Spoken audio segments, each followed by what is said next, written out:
And we are live. What's happening, guys? Welcome to the Big Match Theory. I'm Mangesh, and today we have our first guest on the podcast, and we have been talking about this since quite some time, Ajay, and this has been long time coming. But I am glad to have with me Ajay from the Calcio Charcha podcast. Thank you, Ajay, for doing this. What's happening? क्या हाल है? Ciao, ciao, Mangesh. Thank you so much for the invite. And सब बढ़िया यार. I mean, international break चल रहा है. So I've been catching up on some reading. I've been watching some shows as well that I missed out on. And football तो बस चलते चलते जा रहे हैं. But yeah, I mean, things are good for us, like in terms of Roma's position in the table. Yeah. And it's been a while since we've been at the heady heights of the top of Serie A. So it definitely feels good. I don't know how long we're going to stay there, but until we're there, I'm going to enjoy it. So, I mean, when our team is doing well, the international break is a bitch, right? जब ये team अच्छा कर रही है तभी तभी तभी international break आता है तो it is really frustrating right Listen, I tell this to everyone, right? And I'm sure that even you can. It's a given for a football fan that if your team is doing well, the world is just the sun shines brightly, the sky is blue, everything seems rosy, hunky dory. And when a team loses a game, which happened between Milan and Roma, I remember watching the first half of the game where Roma spurned, I think, four big chances and Milan scored on the counter. And I'm like, yeah, you know what? I know what's going to happen in the second half. And that day was shit. Monday was absolutely shit. And nothing that happened in the day could cheer me up from that loss. So it's got such a holistic impact. Your team doing well. I mean, it's so. Only a football fan knows what we go through, man. No one else. 100%, 100%. That is true. So I'll tell you something. In 2022-23, we did well for a brief period under Ten Hag, and we won the League Cup, and everyone was happy. I mean, the week was a breeze. अरे यार क्या क्या सही है. World is beautiful place and whatnot. And on the weekend, Liverpool thrashed us 7-0, and it was all over. Everything went to shit. I mean, I could have taken a loss against, say, yeah, any other team, but losing against Liverpool, that to 7-0, it was. I mean, it was horrible. It was absolutely horrible, man. So I know what you're talking about. Mangesh, I know what it feels like when an opposition team scores seven. It's not good. I'm sorry. I did not mean that. I'm very, very sorry about that. But yeah, we'll come to that. We'll The come to wounds that. have healed now. The wounds have healed. It's been long and gone, and I think in the long term, that's why I've been able to respect Manchester United as an institution and the way that Sir Alex kind of like I mean his reign at United is something that's so unique. Which is Yeah. unseen in the world of football. We had not seen it earlier. We've not seen it ever since. And reading about obviously you watch games as a fan, but then you start reading, you start watching these shows that give you so much of insight. So I only have total respect, man, absolute respect, nothing else. Yeah, that is true. I mean, I can do a 24 hours about Alex Ferguson. Let's not get to that right away. But what I want to know is, of course, the people who are watching, they know you are a huge diehard AS Roma fan. And is it? Did you go to Stadio Olimpico I during did, Totti's farewell? I did. I was there, Yeah, and yeah, when people say that dreams don't come through true, and kya hoga, I think that Rome trip can prove everyone wrong because I started kind of believing that fairy tales do exist and dreams do come true. Because one moment I was working in Mumbai, in my going to my workplace, taking photos, selfies in my car. And the week after that, I was taking selfies with Totti, Spalletti, Bruno Conti, Alison Becker, who was there at the time. And yeah, it's stuff of fairy tale, man. I mean, for me, it was a pilgrimage that I had to take and go and see rather Roma play and Francesco Totti play one last time before he yeah, retires. And I would highly recommend it. As a football fan, you have to go and watch your club play live. yeah. Um, the beauty of it is unparalleled. Like I had a dream to sing the Roma anthem in the Olimpico. It's the only Italian song I know by heart. It's part of. I mean, I have the Gayatri Mantra, Shani Mantra, Hanuman Chalisa, and then Roma, Roma, Roma. Those are the that's how much it means to me. And singing, singing along with about 80,000 fans was just beautiful. And Mangesh, I was so lucky that forget meeting these superstars or your idols. That's one side. Um, I went alone. My wife was like, "This is your pilgrimage. You go, enjoy and come." Yeah, And I went alone. My only fear was, "यार मैं किसके साथ celebrate करूँगा?" But right. I was so happy that the person sitting next to me, he and his son, we connected. And at the end of the game, he was like, I didn't feel that you were an outsider. I feel that you're one of my family members, and we're still in touch. And he's the one who took all my photos, videos. He sent it over through email. Very, very sweet. And that's an experience every football fan should definitely experience. You have to go and watch your team play once at least, in your lifetime. Yeah, yeah, that is true. That is really true. But I mean, before going ahead, can you tell us how did you start following Roma? Since when did you watch football? Just give us brief introduction about that, and we'll take it from there. Yep. So I think it was the World Cup '98. That's when I started watching football. Grew up watching a lot of sports, and obviously got into cricket first. And the '96 World Cup was the first major event that I watched. Simultaneously started watching a bit of tennis, Formula One back in the day. Huge Mika Hakkinen fan, by the way. Oh, And so football came about in '98. Ricky Martin's Cup of Life. I think a lot yeah, of people. I have this argument always. People say, it's Waka Waka, which is the World Walkout. Cup song. But no, man, there's a Cup of Life. I mean, those vibes are something else, and the whole mystery about Ronaldo. Will he play? Will he not play? He's got illness. I distinctly remember reading Mangesh, because बचपन में अपन है ना newspaper पीछे से शुरू करते हैं sports section से. तो there were photos of Ronaldo puking. And is he ill? Will he Yeah, play? And then, obviously I didn't watch the game live because I was still, 11 years old, 12 years old back then. yeah, But I remember watching it on Sports Center or something else, and France won it, Zidane. And that's what got into, that's the first experience of a World Cup. But I started loving football from the early 2000s. I saw the Euro 2000 final. I was like, France again. But who are these guys wearing, the blue jersey? yeah. All of them have long hair, headbands, and the tight-fitting Kappa jerseys.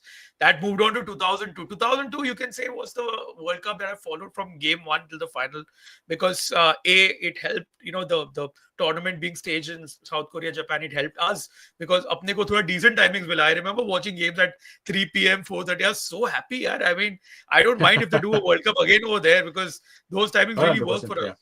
yeah, And yeah. I distinctly remember the robbery done by referee Brian Moreno against Italy in that game against South Korea. And Francesco Totti got sent off Sent off. Yeah, wrongfully, got sent off for a second yellow yeah, card, which obviously wasn't a yellow. And that's when it kind of like, I mean, this guy plays really well.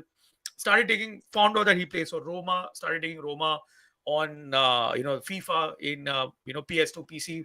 That's why I started, I kept on taking Roma. And Roma were the champions of Italy back then. And the front line was Totti, Batistuta, Montella, Del Vecchio.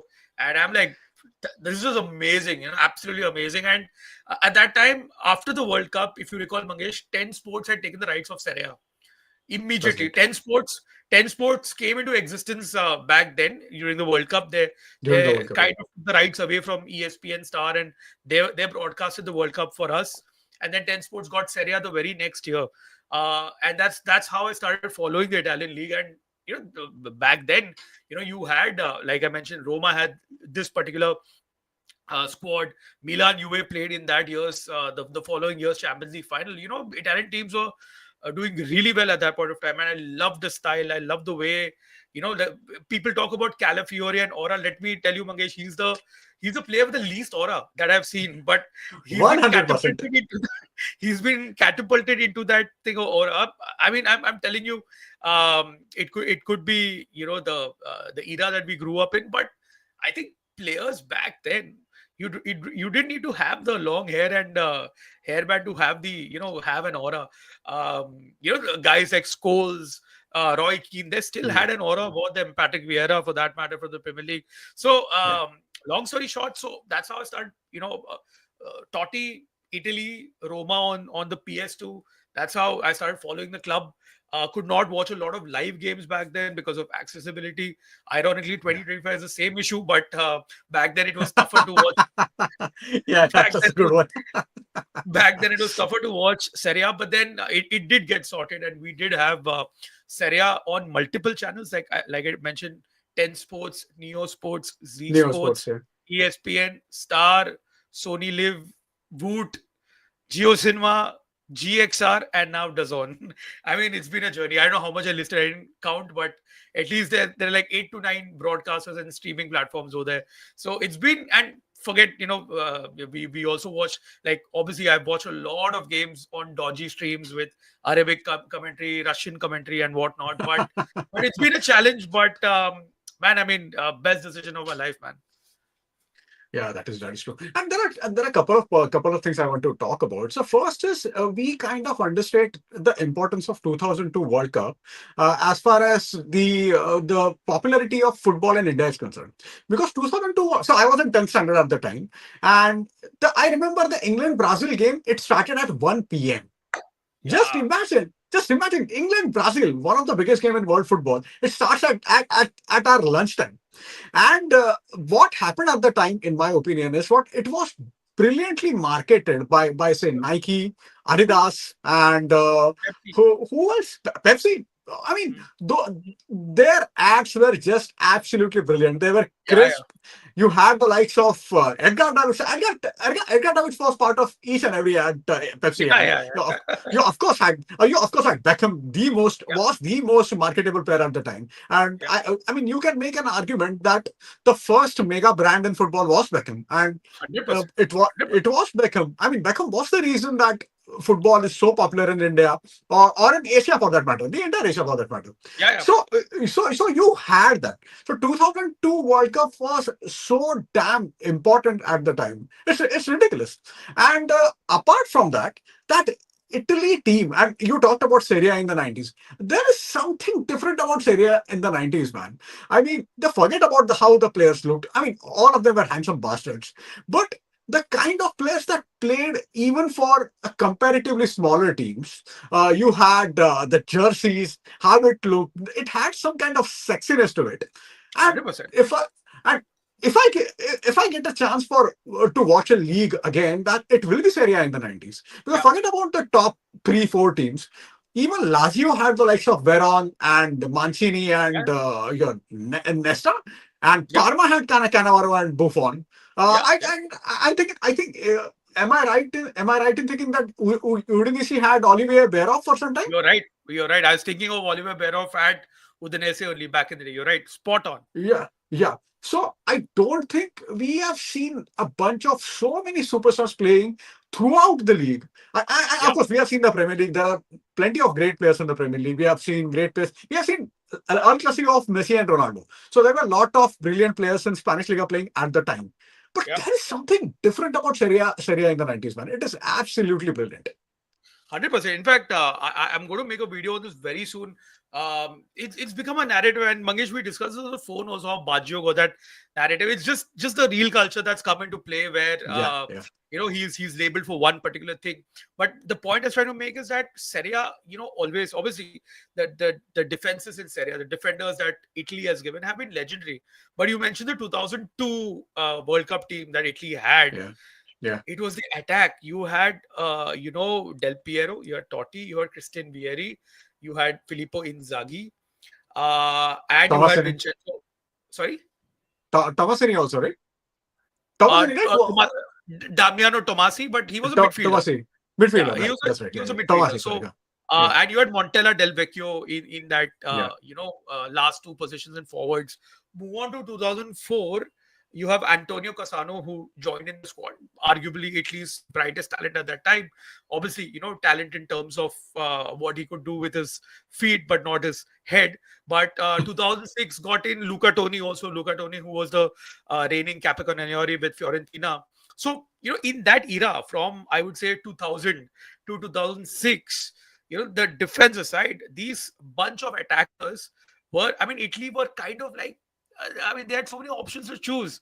And compare that to, today, Italy do not have that kind of, talent in that pool, especially for attacking players and forwards. So it's been tragic, the downfall. But my point is that a lot of people everyone knows our Italian defenses, but those 6 to 8 years, Italy they were spoiled with options like, Marcello Lippi would start Totti over Del Piero. That kind of ended the Totti Del Piero debate in my opinion, which was the original Messi versus Ronaldo, banter back in the day.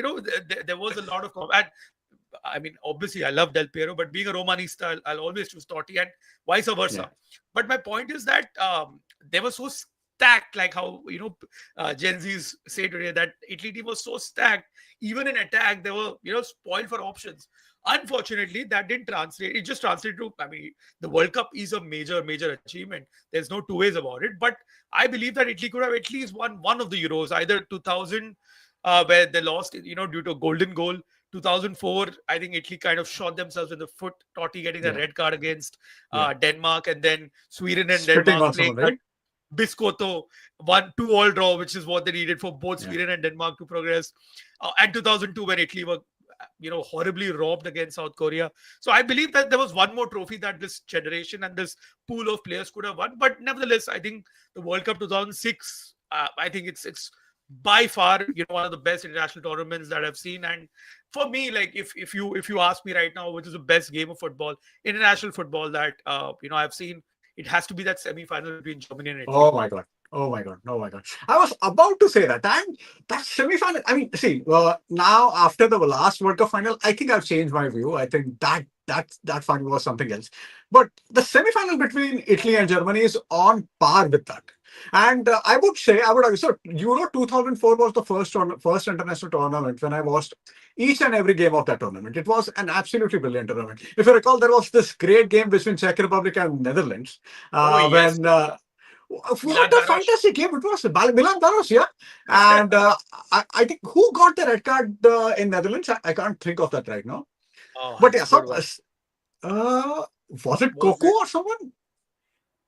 Could be Could be. Philip. It could have been Philip Coco. But yeah, it was a fantastic game. But that semi-final between Germany and Italy in that World Cup, it was something else, man. Because I remember, Mangesh, I think, if yeah, I sorry. just interject you for 1 second, I just Sure, sure. remembered of a very random player from the Czech Republic, Jan Koller. Do you think Jan Koller plays for a top club today? He'll be outright, he'll be rejected, man. But what a baller, man, back in the day. Him and Yeah, Ross's yeah. team, in the Czech team, man. Yeah, yeah. And and it also helped that he was 8 foot, right? He was Yeah, 7 foot yeah. something. He was so tall, man. He was like Jan Gonzalez. It was football's Jan Gonzalez. But yeah, I was talking about that, and I remember. I think the first game of Italy was against Ghana, that ended 2-0. Yeah, And in the second game, it was against the the USA, and US, this is when 1-0. the De Rossi got the red card. And at the time, the talk, everyone thought that it's going to be either of Brazil or Germany, because Germany were fantastic in that. They were They favorites. started that tournament really well, Yeah. and Brazil being Brazil, I mean, they were two favorites, both finalists, Italy and France. I wouldn't say Italy started the World Cup slowly, but they weren't as bright as say Germany or Brazil at the time. And And but Mangesh, remember at this time, back in Italy, there was a whole Calciopoli thing happening in the yeah, background. yeah. Most definitely.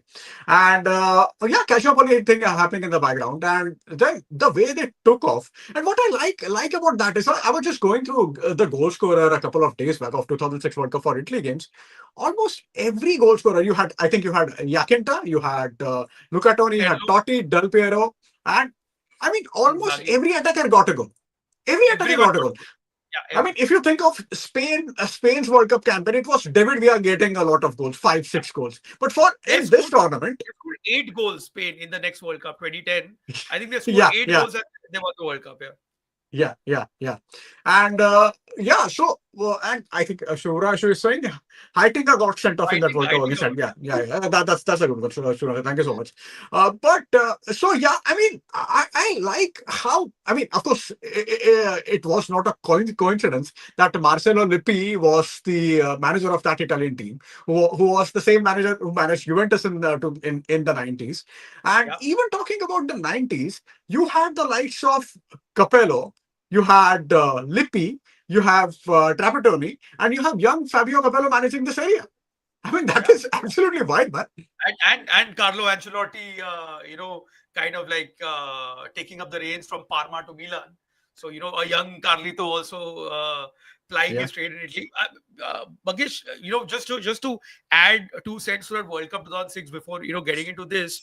sure, In sure. that World Cup 2006, like you mentioned, Italy won the first game against Ghana. It was Perlo who scored the first goal, and Yakinta, Fantastic I goal think, it was. Yeah, yeah, yeah, Yakinta wrapped it up.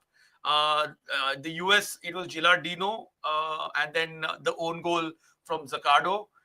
Then the third game was against the Czech Republic. It was Materazzi. I remember watching that game, and when Nesta got injured, I'm like, fuck, yeah, this asshole is going to come on Materazzi, because Materazzi was known as a defender who would make mistakes and score spectacular own goals. He would kill Shevchenko in those Milan derbies. Not a reliable guy, so, but he came on, and credit to him, the tournament that he had was fantastic. He scored from a Totti corner, I remember, and Inzaghi rounding up Petr Cech. yeah, So that group stage, after that, I think honestly, in that round of 16 game, had that game gone into extra time or penalties, Australia would have caused an upset. Now, yeah. there's a lot of debate on whether the Grosso dived or not, and I'm going to stick out my neck and say that it was a foul. He smartly won it. In the Yeah. modern day, Mangesh, it's a given. Okay, in the modern day, 100%, 100%. Yeah, yeah, back then, I don't think so. But nevertheless, he was smart enough to do what he did, and Francesco Totti scoring that penalty. Remember, this is a Totti who was injured just 4 months ago. A bad challenge against Empoli, where I mean, those images are horrific. If you can yeah. search it on the internet, where his left ankle kind of twisted. He had Yeah, metal I've seen that image. plates. Yeah, Yeah, yeah, metal plates. He was not fit enough, but somehow he made it. I have the Totti autobiography, and he was so sure that his body is going to heal, but it still wasn't 100%. And in that pressure, the last kick of the game, you've been out for so long. The coach has trusted you with such a crucial thing. Imagine the pressure to score a penalty. no That doubt. actually, after that, I was very sure that Italy are going to, go a long way. Then you had the Ukraine game where Zambrotta Yeah, scored the first goal, and then Luca Toni got his scored two two. Yeah, goals. Then yeah. comes the semi-final. I honestly, man, Oh. again in that game, had that game gone into penalties, Germany would have won it. I remember in extra time, Gilardino hit the post. I think there was a corner in which Materazzi hit the crossbar. I mean, Italy hit the goal frame twice, and I was like, man, is it going to be one of those heartbreaks again? But that goal from Grosso, absolutely brilliant, and then Del Piero capping it off. And to be very honest, like that game was at such a high. The finals, I was very sure that Italy are going to win, because it Yeah, had yeah. to be that karma. And honestly, I still battle it out. I mean, it was never a penalty. The penalty that Zidane scored, it was a clear dive by Malouda. Again, in modern times, had VR looked at it, probably he would have been booked for simulation. But fantastic penalty by Zidane, and then Materazzi equalizing almost immediately. And I think Italy did. The game was beautiful. Like it. There were phases in which Italy looked like they were going to score. There were phases in which France looked like they were going to score. That Zidane header and Buffon with a Oh, pinpoint save was brilliant. what a save. And then Yeah. of course, the most famous incident that happened. And we spoke. I get so pissed off at the narrative that family over country. I'm like, Come on, man. I mean, and this is after I just finished watching the Beckham documentary. I know I'm a bit late on it. The way that he was labeled as the villain in the '98 World Cup after a kick Yeah. out against Simeone was crazy. But nevertheless, in the penalty shootout, karmic justice, Trezeguet, who had scored that own goal again, the golden goal against Golden goal, yeah. Italy, was the one who missed the shootout. So it was fantastic. I mean, that was probably one of the tournaments where I felt like my childhood heroes have won the World Cup, man. I mean, what a feeling. And never did I ever imagine that Italy would not qualify for a World Cup. Forget one, Italy didn't qualify for two World Cups. And now again, the third World Cup, Italy are going to go via the playoffs. It's crazy, man. I mean, it's been a sad downfall, but at Yeah. least the bunch of guys that I watched up growing up, and they could win that trophy. And till date, like, so I didn't have to do a research because I've lived this World Cup so many times after that that Yeah. I could tell you the entire goal scorers by heart, because that's how that World Cup win meant to be. I mean, obviously there's nothing in me which is Italian, but it felt like my country had won the World Cup. It was as good as that. So good stuff, man. Yeah, yeah, that's true. So a couple of points about 2006 World Cup. So one, I find it interesting that you think that had that semi-final gone to penalties, Germany would have won it. But I don't think. I mean, I think Italy would have won it because Italy had the better goalkeeper. I know that. I see that this is going to be one of those unpopular opinions. I think Jens Lehmann is vastly downright overrated goalkeeper. He was a good keeper at his best, but the way he was lauded after that Argentina quarterfinal, it was absolutely ridiculous. It was more down to bad penalties than Yeah, great goalkeeping. To be very honest, I mean Buffon was everywhere in that World Cup. yeah, yeah. He True. made great saves. Yeah, I mean, you when you looked at Buffon, you were always assured. He was always assured on the ball. The defense was assured. I don't think that was the case with Jan Sulaiman. But so that's the reason I think Italy would have won that, even had that game I'm just being gone on penalties. superstitious, man. I'm just being Yeah, superstitious. yeah, That's yeah, yeah, of course, of course, of course, of course. I get that. And in the final, I mean, of course, I came across that reel about you talking about Zidane. See, what I feel about Zidane is that sending off. I don't want to get into that family stuff and that kind of stuff. See, yeah, Zidane is someone who can lose his head. He always yeah. lost his head. He always lost And his head. You're right. he always got his head. He had that nastiness about him, and that is one of the reasons he was such a great player. Yeah, yeah. And but the thing is Zidane. I mean, the sort of this romance of Zidane, or what do you call it? Let's say the aura of Zidane that wouldn't have been the same if not for that red card. See, just Correct, imagine correct. Zidane winning two World Cups. Okay, I mean that it's not like there are many players who win the two who have won two World Cups. There are few, but I still feel the romance or that entire narrative or the story. It's almost like a Shakespearean tragedy, like. So True, true. that is due to that red card. And what Yeah, happened at the time was Zidane was struggling. It was of course his final season with Real Madrid, and he had an okay season. I think he had 12 yeah, assists yeah. or something like that. But he wasn't Zidane of old. And it was quite You're right. clear that this is going to be his last season. Yeah, And when he turned up for France, and France could, after Euro 2004, he retired. But then when he turned up for France again, France could not do it about your Thierry Henrys and Robert Pires of the world. They could not do it without Zidane, to be very honest. true, true, France true, could not true. do anything. So Zidane came back. He took his team to the final. And just imagine, Wayne Rooney got sent off in that game against Portugal. Look at the way people talked about Wayne Rooney in that game. That's And my how, point, Mangesh. That's my and how point. people talk about Zidane in that game. I know. So, yeah, yeah, And so the same thing with Beckham, right? Beckham after yeah, '98, you see the documentary everywhere that he went. For United as a United player away from home, he was booed by every single fan of every other yeah, club in England. They yeah, made him the anti-hero of the country, and so much so that even the coach went and said that, oh, after Beckham got sent off, yeah, the boys still managed to play well and consolidate their position. The prime minister said that, oh, after the Beckham red card, things changed in the game. But to be very honest, come on, man. I mean, the guy, just imagine, like, so my whole point of that reel was that why are you setting just one narrative, and why are you making Materazzi the absolute villain in this? The man scored in a World Cup final. Yeah. People forget that the man was second choice to Nesta. The only reason Necessary. Yeah. he played was because Nesta got injured in the tournament midway. But Materazzi came in, he redeemed himself, he scored a goal. He also got sent off against Australia, if you recall. Yeah. So Yeah. Materazzi Yeah. himself. So even I mean, Zidane has played against Materazzi in the past. Even he's going to rile him up. It was such a small thing. Like, okay, in terms of villainizing Materazzi, Yeah. stuff like this is the norm in football games. You Yeah. abuse whatever, but the narrative, and I think this is a bit of revisionism. The narrative that's been set is like, oh, there is one hero, there is one villain. I mean, it's not so black and white. And to be fair, that kind of took away a lot of stuff from Materazzi, who had a brilliant final otherwise. I mean, Yeah. Yeah. imagine scoring a goal in the World Cup final, converting a penalty as well in the shootout. Yeah. uh, he was brilliant, but unfortunately, like you said, the Shakespearean tragedy is what grabs the headlines. It hit Yeah. the headlines back then. The revisionism through reels, through nostalgia, has been very black and white.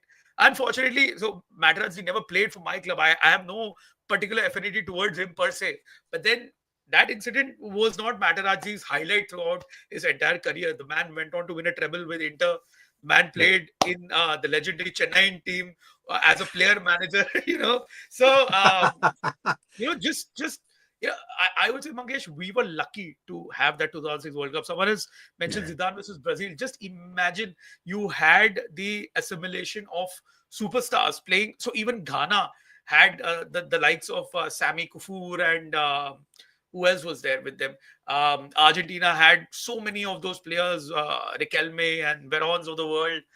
It was, I would say, the only time, or the point in the football universe where the football gods were kind to us. They gave us, like, the Czech Republic team had Thomas Oh. Rosicky and Jan Koller and all these, Milan Baros, Peter Cech. I mean, just imagine, every team was stacked with those players. We were so Yeah. lucky to witness that World Cup. It's fantastic. I'm so happy that Italy came out as the winners of the World Cup, man. I mean, Yeah. crazy stuff. Yeah.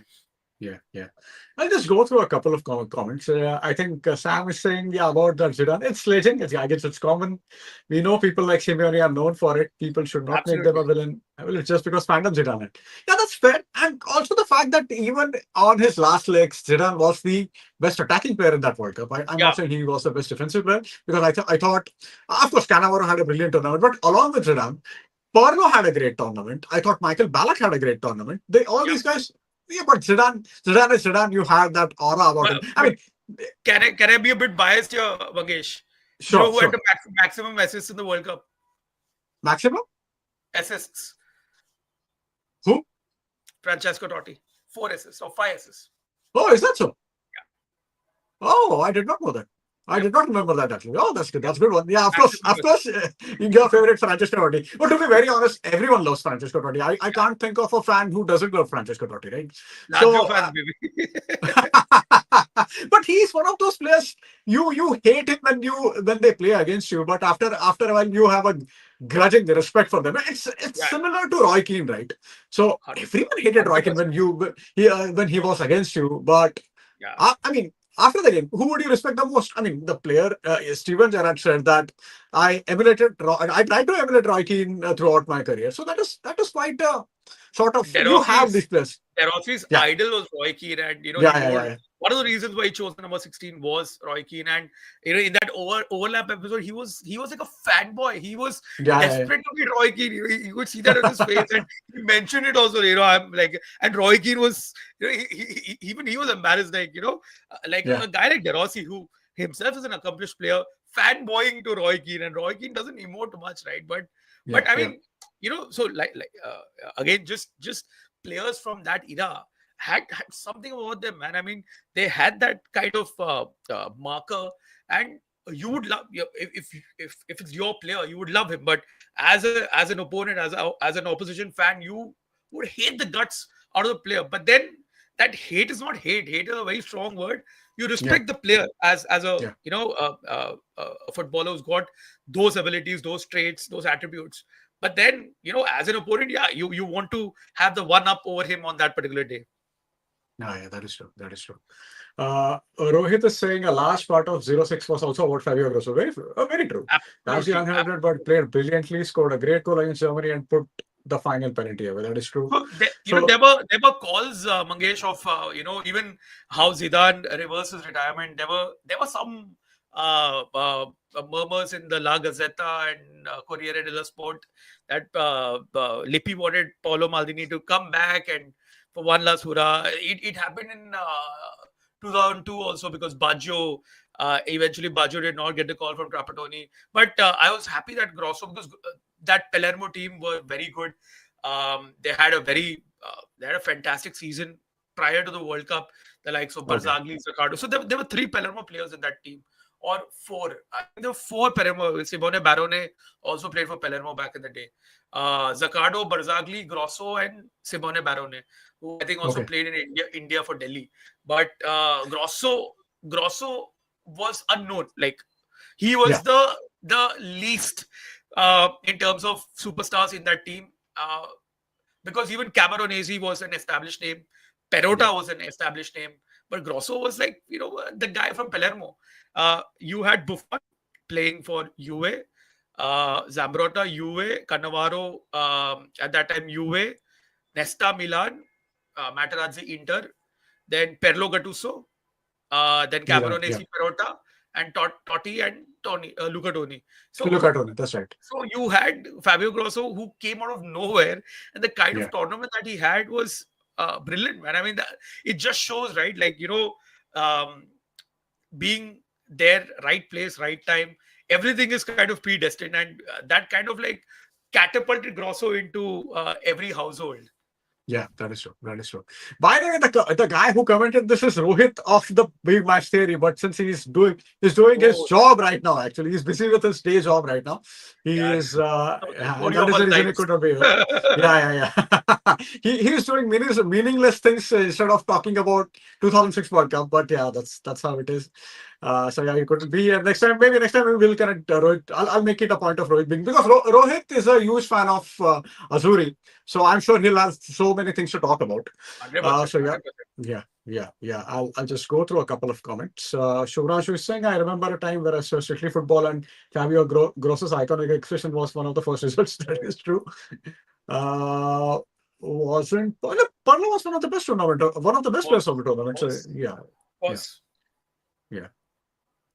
I remember times when I saw Strictly Football and Fabio. I was, yeah, most definitely. Uh, Man, so refreshing to hear from you guys. Now I'm forced to watch bandana coated Medovic and Cardias and Hey, thank you so much, man. But yeah, that's about the 2006 World Cup. But what do you think is going wrong right now with Italy national team? Because see, the thing with the Italian national team is, so after 2006 World Cup, that was their big achievement in the World Cup. Then they went to 2010 World Cup, couldn't do anything. 2014 World Cup, again couldn't do anything, could not go past the group stage. Then they could not, again, we know what happened in the last two World Cups. But in the Euros, I mean, it's a slightly different story. In 2012 Euros, they reached the final. Yeah. In eight, I think it was quarterfinal against Spain, Quarters. and Yeah, yeah. Spain only won on penalties. So I Penalties. mean, Yeah, it was a hard fought game. I remember that game. yeah, yeah, Then, yeah. then in the next Euros, I remember in 2016, it was regarded as one of the worst Italian sides of all First time. And Italian game. Yeah, Antonio, yeah, and Antonio Conte was the manager, and they defeated Spain in the round of 16. And yeah, it was round of 16, yeah, yeah. and later again Germany. lost to Germany in the quarterfinals. Germany on They, penalties. On penalties yeah, on again. penalties, on penalties again. Simone That's right. Simone Zaza. That is right. That is right. And then they go to the next Euros and they win the Euros. So I Yeah. think Italian team is sort of enigma. They are enigmatic. I don't know what happens to them when they are playing in the Euros, man. Absolutely, man. I mean, it's weird. Like, I distinctly remember even the 2020, 2012 Euros, the way that Prandelli kind of revived Cassano and Balotelli. This was Italy's forward line, Cassano and Balotelli, two supremely gifted individuals who had no brains, whatsoever. I mean, and you had Prandelli, who's the most Roman Catholic guy you can ever find, the most Orthodox guy managing these two wildlings. But somehow they turned up until the final. The final, Italy were very unlucky. Spain were very good. And then, if you Yeah, recall, Thiago Motta got injured in the 58th minute, and Italy had already made three subs, and two goals came after that. Like, that's Italy were right. That's down, right. Yeah, yeah, yeah, down to yeah, 10 yeah, yeah. men. And two goals, like, after a while, they just gave up. So it was Spain were good, no doubt. Spain were really good. But I still believe that had things gone in a different way, maybe Italy would have given a tougher fight. But you're right. That was weird. Conte with Graziano, Pele, and Giaccherini knocking out defeating Belgium, the golden generation of Belgium. Like, everyone fancied Belgium to win that game, but Conte's tactics worked over there. Kind of very, very, very unlucky against Germany also. But right, I mean, I think that 2020, 21, whenever that happened, that generation, the likes of Chiellini and Bonucci and Donnarumma were extremely crucial, Yeah. especially Chiellini, Bonucci, because we don't see that old school Italian defense anymore these days in Italian defenders. It's a very dying art. It's players like this are of a dying breed. But Chiellini and Bonucci and Barzagli, for that matter, what they did with Juve in those 9 years where Juve kept on winning the league time and again, I think it was a testament to their abilities, and I think it was due. They deserve to do well in a tournament, let alone win it. But I was happy that they could do it against England in Wembley, and I actually remember reading about this as well. And this is fantastic. I'll just hop on to the stats for 1 second. Um, Sure, sure, sure. Luke Shaw, when he scored that goal had an XG of zero point 0.6. And after that, so that was the third minute, if I'm not, or second or Yeah. third minute. Second From minute, I think, right? Yeah. second minute. From Could have been there third. Yeah, yeah. until Yeah. Italy equalized, England had an XG of zero point 0.2, whereas Italy had an XG of 1.8. So that Italy goal was always coming.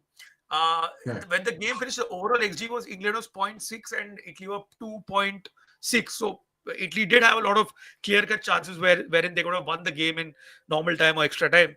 But when it came down to penalties, man, I mean, this is Donnarumma, kind of announced himself on the big stage, and Yeah. he gets a lot of flack, and rightfully so. He has made mistakes, but over the last 2-3 years, I think one of the main reasons why PSG won last year's Champions League was Donnarumma's performances, especially in the knockout stages. Man, absolute beast. And guys like Vicario, Di Gregorio, even Atlanta's goalkeeper Karnaseki, they're really good. But again, you have the same issue because Buffon kept a lot of good goalkeepers out of the national team, and Donnarumma is doing the same. So my point is that yes, even today, to answer your initial question, there are players who have that flair. There are players who have the technical abilities, but there isn't a pool of talent to pick from. And unfortunately, like a Lamine Yamal, I mean, this is the easiest example. Lamine Yamal has already he's got 100 appearances for Barca, Yeah. but Francesco Camada, who is the hottest prospect from the Milan academy, who's currently on loan at Lecce. Okay, this is a Milan team that is struggling to score goals, but they've sent away their 17-year-old striker on loan to a club that's going to be in a relegation race. He's not getting enough minutes there also. So therein lies one of the major problems. Um, the Italian, the youth teams, the Primaveras, the under 14s, 15s, they have won tournaments, but unfortunately after that they have been farmed out. So just to quote a few examples, Skamaka, super highly rated in the academy, went to the Netherlands to finish his development. Calafiori was sold by Mourinho. Just a second. Yeah. Calafiori was sold by Mourinho, went to Switzerland, re-established himself over there, came back and balled with Bologna. So my point is that there is no trust in Italian youngsters. So the good ones make it, like the likes of Scamacca, Calafiori. They have made it. Willie Gnotto as well. He went to the Swiss league again, and now he's still at Leeds. And like Shivam has mentioned, right? Coyote was brilliant at Fiorentina. Fiorentina never gave him a chance. Yeah. He's now gone to Brentford. So I see this Italian team recovering only because you have players now moving out of Italy and getting regular minutes outside. Like a Destiny Udoji is playing regularly for Tottenham Hotspur. Would he still be playing for say a Juve, Milan, or Inter? I don't think so. But Calafiori as well. Calafiori, the kind of progress that he's made at Arsenal is only good for the Italian national team. That wouldn't have happened, 10 years ago. And why Italy have been missing out on these international tournaments is because 10 years ago these players would not make those moves. But over the last 5-6 years, they have been making the moves, and in the future you will see these players coming out and kind of like playing well for the national team and hopefully qualifying for the World Cups year on. Yeah, I mean, World Cup doesn't feel like a World Cup without Italian national team. I'll tell you Yeah, that, but that is for sure. absolutely, man, absolutely. We need to have Italy in the World Cup at Yeah, any cost. You can't you miss that all the players belting out national anthems. That's a sight to watch, man. That is it one of the was best sights of the World Cup. Any international true. tournament, right? When De Rossi used to sing the national anthem, that can scare. It's equivalent, I Yeah. would say, to the haka. When the All Blacks or the haka in rugby, it is intimidating, and it's not there anymore. I mean, modern football has changed. I mean, no one really gets intimidated by, say, Giovanni Di Lorenzo singing the national anthem. But back then, you had Gattuso, you had De Rossi, and those characters in the game who would scare the bejesus out of you during the national anthem itself. Yeah, that is true. That is true. Ajay, tell us about Roma's current season, because you have a new manager. You are currently second, but only on the goal difference, right? So it can Yeah, change so anytime. absolutely. But Mangesh, it's head to head here in Serie A. So Inter are currently leading Oh, on their head to head. Roma have okay. Hit to lost. it. Roma have lost 2 games at home. Sorry, one at home to Inter and one away to Milan. They've also lost to Torino at home, but I think that loss was probably deserved. But the losses against both the Milan clubs did not feel. I mean, it didn't sit right because Roma were in that game. Should have got something else. Inter definitely should have at least gotten a draw against Milan, but just couldn't take those chances, and that's been a core issue. But having said that, Gasperini, who is known to revitalize the careers of attackers, has revitalized the likes of Mario Hermoso, who was farmed out last season. He's discovering his Atletico days. He's really revived Mancini and Zeki Celik. So that defensive solidity is because of which where we are today in terms of the league table standings. He's ensured that Roma are a solid unit. And to be honest, after Roma have sold Allison, it's been a while since we had a solid keeper. But over the last 3 years, I've seen Miles Villars rise through the ranks. Absolutely top keeper. Uh, Probably not as good as Allison with his feet, but in terms of shot stopping, he's like a cat with those reflexes. So that's been the foundation, to be very honest, of Roma's position in the league standings: the defensive solidity and the way that slowly you have the Gasperini ball being integrated into this Roma system. And I'm seeing that over the last few games there have been a few positive results. Unfortunately, there have been inconsistencies in Europe, and I just saw that Roma are going to play FC Michelin from the Danish Superliga after this, and I'm already scared for that fixture. But in Serie A, I think that if we can keep this momentum going, which is a solid defensive line, and if the attackers can just start delivering goals, I think we should be in the contention for top four at least. Scudetto is still a dream, but getting back to the Champions League has to be the top priority. Okay. So can you tell us what kind of manager Gasperini is? So basically, we all of us know that he won the Europa League or the UEFA Cup with Atalanta, and I think this was first Italian team to win the Europa League since Parma. Parma '99, right? Yeah, you're right. You're right. You're Yeah, right. I can't think of any. Yeah, that's right. Yeah, yeah, yeah. So what kind Yeah. of coach is he? What kind of tactics does he deploy? So Gasperini, so on the contrary to what a lot of people think that Conte was the man who got the back three in vogue again. On the contrary, it was Gasperini, and Gasperini was the man who kind of like reinvented Genoa back in the day with that back three formation. Ivan Juric, his former pupil who just recently got fired from Atlanta, was one of the major architects in that Genoa side. It also had the likes of Diego Milito and Thiago Motta. uh, Gasperini made his name with that Genoa team, playing some very bold football, and this was again, in those mid 2000s, late 2000s. He got his chance for a big move. He went to Inter, and that ended horribly. And when Gasperini took over at Atlanta, they were a provincial team, a yo-yo team, bouncing back from Serie B to Serie A. But honestly, like the way that Atlanta have evolved, it's a fascinating model, which should be the ideal template for any club looking to kind of like grow from a provincial club into a regular club competing in Europe. And this could be this template can be taken by any club playing in the La Liga, Bundesliga, Premier League, anywhere.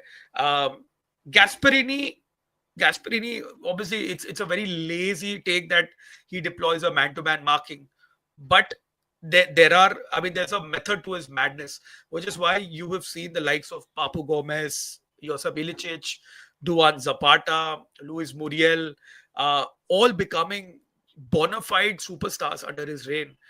The kind of football that he plays is is very attack minded, very, again, contrary to everyone's belief that a lot of Italians play defensive football. Gasparini has never been about defensive football per se, right from his Genoa days. What that back three does is that, you know uh, all the defenders in that back three are ball playing center backs. The wing backs are, they supplement as extra attackers, but they also, Gasperini likes them to track back and help out in defense as well. The passing is quick. I know that Klopp got Gegen pressing into the limelight, but Gasperini used to do his own version of kind of winning the ball back as soon as they lose possession.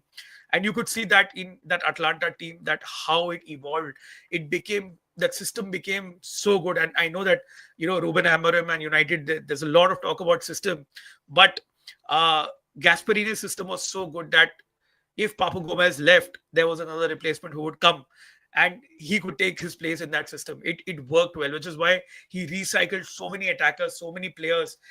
Players came and went, but Gasperini's system stayed, and if that's not a testament to a good coach, I don't know what it is. This year at Roma, I'm seeing a slight evolution because he's taken the good work from Ranieri's era. He's taken Yeah. the positives from there, wherein he ensured that he fixes, like Ranieri fixed a lot of issues that Roma had. He ensured that the backline was compact and solid. So Gasperini has taken that and he's slowly adding, his touches to this Roma team. And I see this happening, Mangesh, wherein uh, he does find that balance between defense and attack, and he gets the attacking players into goal scoring positions, and they start delivering. The only thing is that players will get gassed out because that's the way that Gasperini trains. He demands a lot, not as much as Conte, because with Conte there's a lot of other physical demands as well. But towards the end of the season, like from February till the last run in, is where typically they lose a bit of ground. His Atlanta teams. But having said that, towards the last few seasons, the last 2 3 seasons, he did it in Europe as well. Like you mentioned, going and beating Bayer Leverkusen in the Europa League final, who were previously unbeaten, is crazy. So, in my opinion, Gasperini did it's just brilliant. 9 years with Atlanta, he really Yeah. put that club in the world map at a global stage. Everyone knows Atlanta today. I mean, this is an Ademola Lookman who was miserable at Everton, Middlesbrough in Germany, and then he scores a hat trick in the Europa League final. I mean, Yeah. it's just crazy, man. And uh, Atlanta, just look at Atlanta. They are struggling after Gasperini has left. That's Yeah. the kind of he had the keys at Atlanta, a free reign.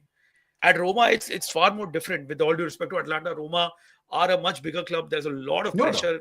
No It's doubt. Yeah. it's a it's a different thing. And Gasperini has had a previous failure with Inter, in a big club environment. So let's see how he does it. The only advantage here that he's got Ranieri in between. Like Ranieri acts like that buffer between the club ownership and the technical team. So Ranieri is the man who got Gasperini, and I for one, Ranieri is Ranieri, man. How can you hate him? Yeah. I would Yeah. say he is the bona fide nicest guy in football, and to have him No doubt. at a club who's so flaky at Roma, it's a bonus for us. Yeah, yeah, that is true. That is true. So I wanted to ask you about Mourinho's time at AS Roma. So what I've seen in Mourinho's recent or later stints, Mourinho, whenever he left any club, that club he made that club worse in some regard. So when he left United in 2018-19, United was much better club in 2016, and this is not what happened when he managed it in his early years, be it his Chelsea team, Porto teams, or his Inter teams. But what was AS Roma's experience with Mourinho when he left? Was the club in better shape? What I mean, of course, he's a box office. You're at least for some time, the fans are completely going to fall head over heels for him. That is going to happen at any club. But Any club. overall, how was the experience of AS Roma with Jose Mourinho? Uh, I think it's more positive than negative, Mangesh, because he ended the trophy drought, and whatever it is, man, it's always important to win a trophy. Arguably, should have won another trophy against Sevilla had it not been for Anthony Taylor's brilliant refereeing. Less said, the better about the ball fraud, but like you said, like We just have too I many ball frogs right now. yeah, two-way ball frauds, but Anthony Taylor is the biggest one of them all. But Mourinho should have left after that. Immediately, he should have left. I think Yeah, he would have yeah, been given a cult status. What happened after that is that Roma do have FFP issues, and I think Mourinho made it very obvious in all his press conferences where he wanted signings. He eventually got Lukaku in the final week on loan. So with Dybala and Lukaku, if Roma can't crack the top four, and you have Atlanta doing it with a lesser budget, with I would say far lesser names than the likes of Dybala, Lukaku, and Bologna as well now breaking in, and they also got into Champions League. Mourinho's best finish with Roma was fifth. So I would consider that as a failure in terms of where the ownership wanted him to finish versus to what Jose really could achieve on the pitch. But after that season, in that third year, the typical Mourinho third season syndrome kicked in, and yeah, he lost the dressing room. I mean, long story short, he did lose the dressing room, and even though the divorce was bitter, but I still feel that Roma fans, and I hold him in the best regards because he got us a trophy after a while, um, and you kind of know what to expect with Mourinho now. yeah, Um, and you see what has happened ever since, like with Fenerbahce and now what's happening at Benfica. But overall, I would just say that it kind of like got the fans back into the stadium, to which even now the Olympico is sold out. He kind of like reignited that fire in the city. That's for sure. Initial 2 years was fantastic because I think winning that Conference League kind of just put a band-aid on where we finished the league per se, and in the Europa League final as well. It was just very unfortunate in the manner in which Roma lost. But like I said, had he left back then, like immediately after the final, he would have been a cult hero at Roma. But now there is that bittersweet memory. But I would say it's more sweet than bitter. So no hard feelings for Uncle Jose. See, just one thing about Mourinho. When I thought Mourinho's best time was before he before his second string at Chelsea. So when he Yeah, left Real Madrid, and one thing I've never realized is never understood is rather is of all people. So Mourinho was always been good at managing the political side of things, but yeah, at Madrid he fell out with or he took on Iker Casillas of all people. I to this day I have no idea why he did that. I mean, you can't take on Casillas in Madrid and expect to come out as a winner. That's never going to happen. So I don't know what happened to Mourinho when he went to Madrid. Maybe he just mhm, had a point to prove. He just had, and one thing with Madrid dressing room is that all of them were absolute winners, and they respect you only if you have had a good record on the pitch. Mourinho has no record on the pitch. He has never been a good player. He was never a player, in fact, professional player, in fact. So maybe that is the reason that completely went against him, and that Real spell completely broke him, man. That completely broke him. So even when he won the trophy with Chelsea in 2014-15, it was not the same. It was, I mean, that Real job changed him completely. yeah, absolutely, man, absolutely. I mean, it's just very weird because Jose kind of he that legacy that he had, right? He kind of shot himself in the foot multiple times. I mean, there was no need to, Yeah. like you mentioned, picking up fights with club icons, picking up fights with the media everywhere, unnecessary. And he's already had an experience in Italy with the Italian media, and he was still trying to do his same old antics here and there. Like you said, initially the fans would buy into it, but then when it doesn't translate into results on the pitch, and like I mentioned, in the league. When you're finishing, so Serie A is extremely competitive. Yeah. Roma just lost out by a single point last season to UA, and that was the difference that they're playing in the Champions League and we're playing in the Europa League. But the way that kind of Mourinho went on the went to the media and kind of bashed the ownership, it felt like he had no players, but in reality he did have player. I mean. Uh, Mourinho signed Renato Sanchez when you know what was going to happen with Renato Sanchez. It was going to be the most obvious thing ever. Yeah. So come on, man. I mean, you have to take a bit of blame. You just can't put it on the sporting director. You need to kind of like get involved there as well. And like I mentioned, Dybala and Lukaku, with that duo, you are supposed to at least be in the top four. But you can't come and say that, oh, teams like I distinctly remember we drew against Salernitana, and that pain in the butt Antonio Candreva scored 2 goals, and Mourinho came and said that, oh, you know what, Salernitana have a better team than Roma. So Oh my he God. kind of lost it over there, and this is his third season syndrome, right? So Yeah. you knew, like when this happened, I knew that I don't think so. He's going to last long now. Yeah, that is true. And one point about the Serie A being more competitive since 2000, I think COVID was the last time when Juventus won the league. After that, it has been a different team winning each year, right? Yeah, Inter won it. Conte with Inter, and then Milan won it from them. Then Napoli with Spalletti. Then Inter won it again, and then Napoli with Conte won it last season. Yeah. So, I mean, see, a lot of people, what happens, I think, is because of the English speaking Asian market, Premier League has completely captured it. So, even though, I mean, Serie A, even if they market that really well, but the Premier League, in terms of their marketing and the way they have branded themselves as the best league in the world, I don't necessarily believe that it is the best league in the world. It is really enjoyable to watch. But Serie A seems like there is a lot of going on that other people are simply not aware of. Absolutely, Mangesh. To be very honest, I still watch a lot of Premier League games, but for me, that early 2000s era of the Premiership was absolutely romantic, man. I mean, I would Yeah, love to no see doubt. that Leeds team. We've discussed this. I have a soft spot for Leeds United and the European run that they had. Mark Viduka, Alan Smith up top, the likes of Portsmouth, Charlton Athletic, Blackburn Rovers, Sam Allardyce's Bolton. That was something else. I love that era, in the Premiership.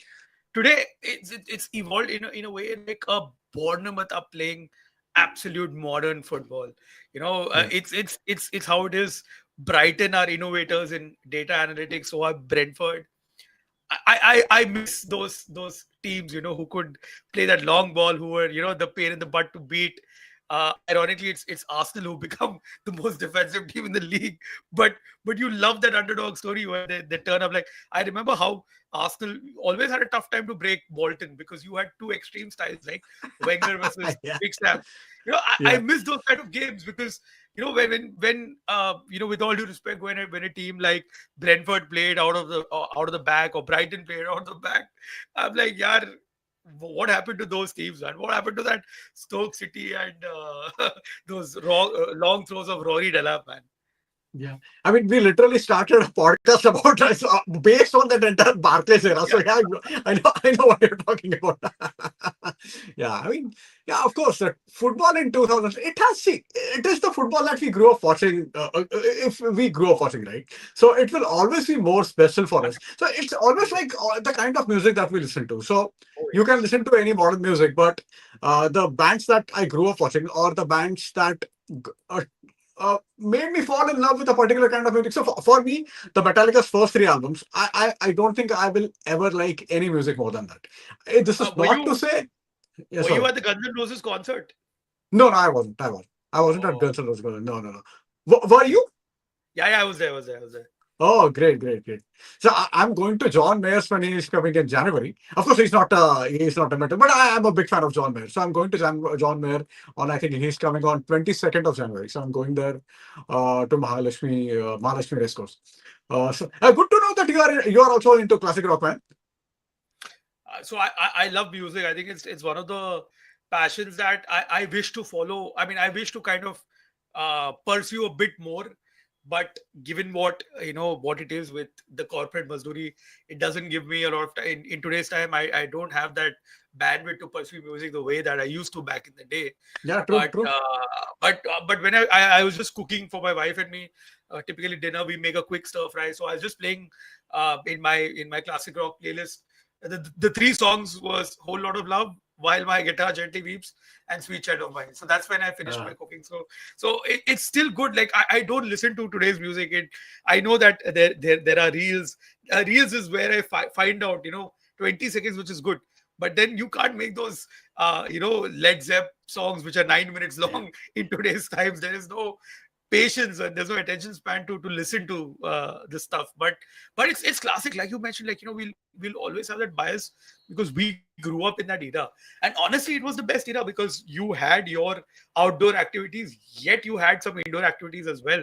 I mean, playing that 8-bit game Contra and everything was brilliant. And then when Oh my when the God. PSs came, I remember when I remember playing FIFA 2000, and I was like, ये क्या है ये? This is so advanced. Yeah, And yeah, now yeah. when I look, True, true. I recently remember when I saw some graphics of FIFA 2000, I was like, wait, was it always this poor? Because we're so used to the modern day Yeah. graphics now, but back then that was the thing, man. Like, FIFA 2000, and that song by the Gorillas is iconic. Yeah, yeah, that is true. That is true. So, to be very honest, I've played FIFA 2006 or 7 for about 2 to 3 months, and after that, I played FIFA 2011 for about again a couple of months. Apart from that, I've never played FIFA at all. I can't. I know what you're talking about. So I can relate with you when it comes to Contras and Mario's and those 8-bit What about FM? games. What about FM? Do you play FM? No, no, no, no. I don't. I'm Okay, you not much see. into. See, my issue is when I get into something, I just get completely into it. So it's very hard for me to switch that off. So I avoid getting into gaming because there were times when I tried getting into it and I realized no, this is too addictive. So I mean the watching football, listening to music and a bunch of other stuff it eats up a lot of time. So kind of stay away from it. But I'm tempted to get into it, to be very honest. I still want to play FIFA, but even though I haven't played it in a decade, to be very honest. But it seems good, and I see a lot of kids. They get all their football information from FIFA, so maybe Yeah, there's yeah. something. Yeah. No, no, no, no. That's where I differ slightly because like a Jan Collar had what 20 pace on FIFA and very the bakwas player, right? Jan Collar. Yeah, Uh, yeah. Anthony Vanden Boer was the most transferred in player in Football Manager. Every save had Anthony Vanden Boer, and Acha. in every save he went on to become a world superstar. But unfortunately, it didn't happen. But there were some bets like Lucas Leiva came, like, in FM was always highly rated. Vincent Company was very highly rated in the game, and their careers turned out to be all right. But it's still amazing. Like, I still play FM from time to time. I'd taken Leeds United, so there's FM 24. So got them up from the championship to the Premier League, and United were giving away two of my favorite United players, Scott McTominay and Harry Maguire, and I bought them 4.5 million combined. I got them 4.5 million, and I was so happy that both of them scored at Old Trafford against United. And Maguire, there's a penalty in the game, and I gave it to Maguire only, and I love his penalty taking technique, man. Old school. Yeah, yeah, And this is, yeah, I mean, that's how you dispatch a penalty, man. Full yeah. blooded He into the top smashes corner. it. See, he Yeah, smashes I, it. Completely this, smashes it. this, Yeah. the slow run up, and it's just utter woke nonsense. Just go the old school way. Just put your laces through it, man. And Yeah, yeah, and that that's what is. I'm telling you. Like, the one player that I would love to have at Roma from United is Harry Maguire. And Chris Smalling, I was so happy. Unfortunately, Smalling had his injuries, but he would always give that 100% on the pitch. And he's Yeah. so, I love it. I have a Smalling, like, I have a the last kit made by Nike for Roma. I have Smalling on the back, just because Smalling was so good in that Roma defense, and such a likable guy also off the pitch. Yeah, yeah, yeah. So the thing with Smalling is, I think he was always a good player, but he always had a mistake in him. So when True, he true, true. when we got him from Fulham, he started his career really well. Yeah, When Fergie left in 2013, this is when the likes of, see, three defenders at United, three young defenders, Johnny Evans, Phil Jones, and Chris Smalling, three of the most coveted defenders in the league at the time. But as soon as Alex Ferguson left, they did not have anyone to look up to. That they were not managed properly. And again, Jones had injury issues. Later, Smalling had injury issues. yeah. And despite leaving United, Evans had a good career, man. So Evans has always been a good player. Then he came back to United, and he was decent for United as well. And if you recall, I won't get into the 7-1 Roma game, but I will get into that. If you recall, in 2007-8 season, in the group stage, when United played Roma in Rome, in that game, Johnny Evans was absolutely fantastic, and he marked Totti in that game, which was a huge task. And I personally think that he did that job brilliantly well. And I think Gerard Piqué scored the goal for United. I don't recall who scored You're right. for Roma. I was going to ask you who scored for United in the game. It was PK. Yeah, it was Piqué. Yeah, yeah, yeah. So yeah, I mean, these are the players who had a. They were supposed to I mean, they were highly rated when they were sort of the youth players. But once you don't have a good coach, things go turn shit really quickly, man. As United team saw in 2013-14, and maybe Liverpool are seeing right now under Arne Slot. And I mean, of course, I'm having a great kick. I have a great kick out of it when Liverpool play. Liverpool are absolutely miserable, but yeah, that's about it, man. Absolutely, man. Absolutely. And I just feel that United, in terms of the collection of defenders, Gerard Piqué, right? I mean, look at Yeah, Gerard Piqué. Had he stayed at United, he would have been one of the best defenders ever. Like, had he yeah, continued his trajectory, he always had that in him. yeah, But like you mentioned, like, the impact of Sir Alex, it's not quantifiable. You can't yeah, measure it in terms of the impact that he had. And like I mentioned in the top of the video, just a couple of years ago is when I read his book, and obviously I've watched so many football documentaries. I think one of the best things that a manager can do is just put a hand on his shoulder and say, just, like, cancel out the don't noise worry, from son. the Yeah, outside. Yeah, yeah, I yeah, I got your back. yeah, I And he genuinely had everyone's back. And yeah, I think in modern day football, where it's so much system oriented, there's so many data analysts and everything. I think at times you just need that man management, which is so crucial, yeah, which is what Sir Alex did so well, which is what Mourinho yeah, also did to some extent. Ancelotti was a little more relaxed with his approach. With Sir Alex, it was like, I mean, he was very socialistic, right? It was my yeah, way or the highway.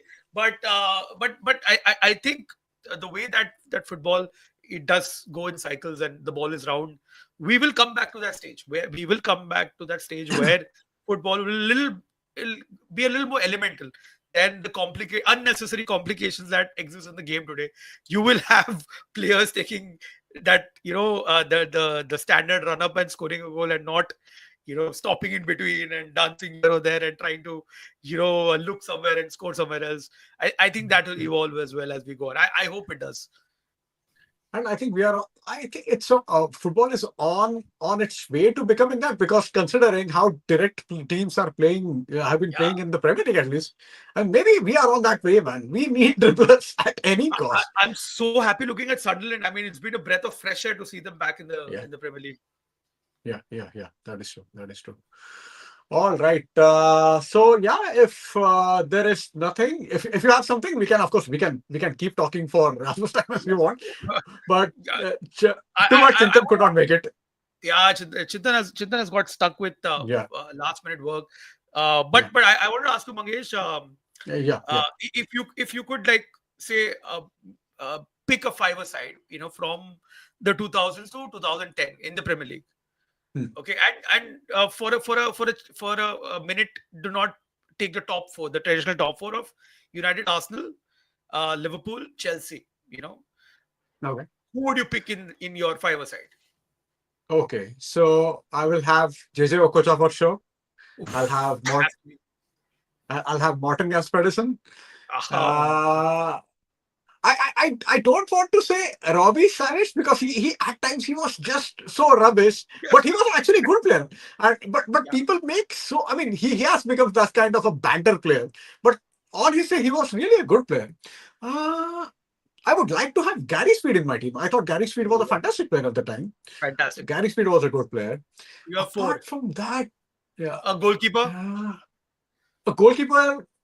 I I mean, I can't look beyond Brad Friedel. I Oh, mean, he was so good against United, man. He always, I mean, he played like prime Lev Yashin against United every yeah, fucking time. yeah, yeah, Every fucking time, man. yeah, yeah, yeah. I, I don't know, man. You So tell that's a me. five side. Yeah, yeah, So you have Brad Friedel, you have Gary Speed, you have Robbie Savage, Morgan yeah, Gaps Pedersen, and JJ Okocha. So without a yeah. traditional centre forward. Yeah, I'll go with without a traditional centre forward. I think Okocha and Pedersen can score a lot of goals, so I think I'll Fair enough. stick with that. Oh, but if I have to select centre forwards, uh, who can we pick, man? And Andrew Uh, Johnson, he had a good season with Crystal Palace. yeah, he had a good season, but most of the goals he scored was by penalties. Wonder?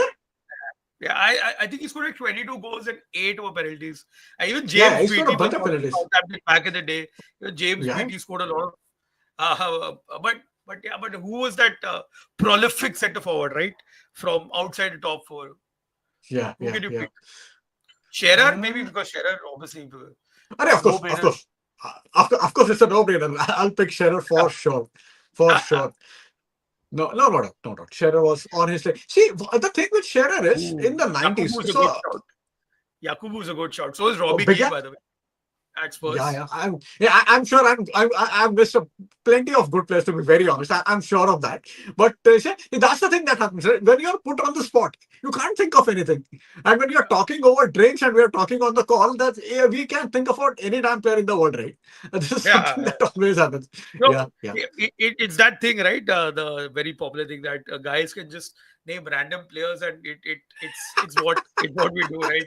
Like I yeah, suddenly remembered Romano Lualua. you know, what a yeah. clutch That is player he true. was, man. What a question, yes, sir. You also had adult Arab, so many players, man. So many Yeah, good yeah, players. yeah. Yeah. Absolutely, What man. about your team? Oh, quite a lot of similar players, but phew, I would also add I used to like Steven Pienaar for Everton. I think he was Oh, massively God. underrated. Fantastic Probably one player. of the Yeah. best players of his generation from South Africa, if not one of the best from that generation. In the Bolton team, I also like Stelios. We had this over. Giannopoulos. We chatted about this also. I liked UC Jaskalainen, also very underrated goalkeeper. In Oh, terms of goalkeepers, the Premier League had its characters. Al Hapsi was there. So was yeah. Kirai. Kirai used to wear those long johns and bring goal. He looked more like a construction worker or pure painter than a goalkeeper. But what a player! Yeah, Shea yeah, Given is a good shout. yeah. Shaken is a But good yeah, shot. Yeah, no doubt. I love those Harry Redknapp teams also. The way that he Yeah, set up Portsmouth. Love Portsmouth. I mean, the football club. I've been to the city as well. Met a few wow, Pompey fans, and it's a city that lives for the football club. Such a small nice. town in the coast, and very passionate bunch. And although they had dubious funding, they still won that FA Cup, which is good because it's good to see Portsmouth winning trophies. Yeah, But who will I put? Okay, let me start with Jaskalainen in goal. I would put Silvan Distan in defense good uh, shot. as my as my center back. Just put Robbie Keane as a forward, Hmm. and my two midfielders. I would put who will I put? Two midfielders. Scott Parker from Charlton. I like Hasselbank. Why am I not putting Leeds? I'll Hasselbank. put Viduka. I'll put Viduka also. I love Yeah, Mark Viduka. yeah. Good job. This is actually a really good team, to be very honest. And that's the thing, right? There were so many good players in that. They could play for any. Just imagine Jamie Floyd Hasselbank. He could not Yep. get into the Netherlands team at the time. And Yeah, what a yeah. fantastic player he was, man. What a fantastic player. Fantastic player. Fantastic player, Yeah, man. I mean, yeah, the stuff that he did with Leeds, and then when he came to Chelsea with Ida Gudjohnsen, that partnership. Then he went to yeah, Borough. I remember he was good at Borough also. Uh, yeah, Alan Smith. Alan Smith was one of my favorite players, and yeah, yeah. he obviously made the bitter move from Leeds to United. But I mean, you don't get to see those kind of players in the game anymore. Yeah.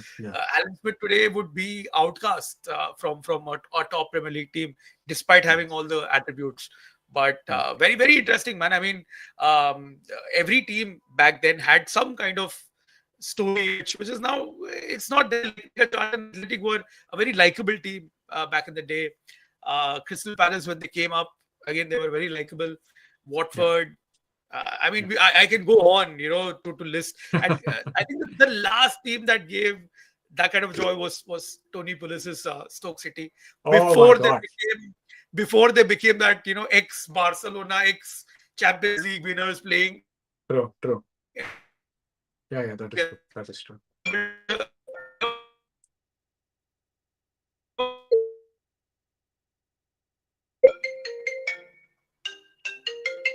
Just a second. Yeah, yeah.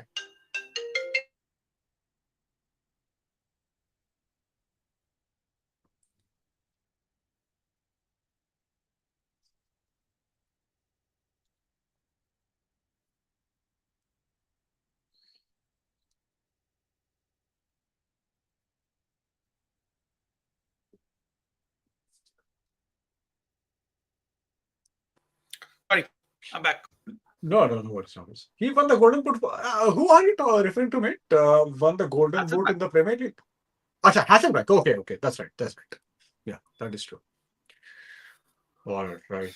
Uh, okay, if there's nothing else, we can close it for today. I You had mean, some game for me. If I know Chintan is not oh my here. God. Yeah. So basically, I had just couple of okay. People are mocking me for wearing the same jersey. Did I miss Mangesh jersey tour or something? No, I don't have too many jerseys, man. I have 3 to 4 jerseys, and that I wear from time to time. I have one jersey that's AIG jersey from 2008. I have a jersey from that's a vintage jersey. That's 1977 jersey that United wore when we defeated Liverpool in the FA Cup final. And I mean, the good thing about that is the we stopped Liverpool from winning the treble that year. So Liverpool won the league and the Champions League in 1977, but we stopped Liverpool from winning the FA Cup. So that's about that. So the game I had was, since Chintan is a Milan fan, I wanted you and him both to guess not all the players, but see, I could think of 4 players at least. So I'm sure you can think of 10 players who both of them who played for Milan and Roma. Let's see how many you can guess it. Which are the four players that? Okay, you tell me if you. I'll tell you the players, but I'll tell you the players. You let me know if you had them in the list.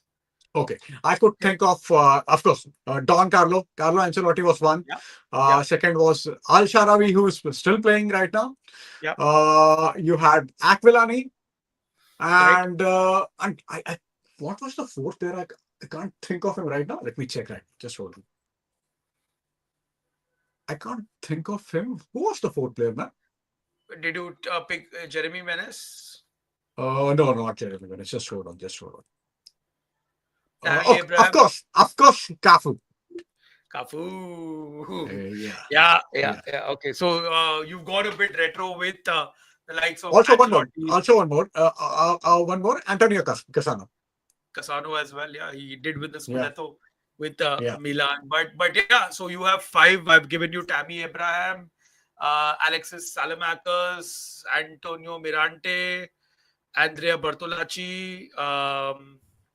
Who else? Philip Mexes. Mexes played for both Milan and Roma.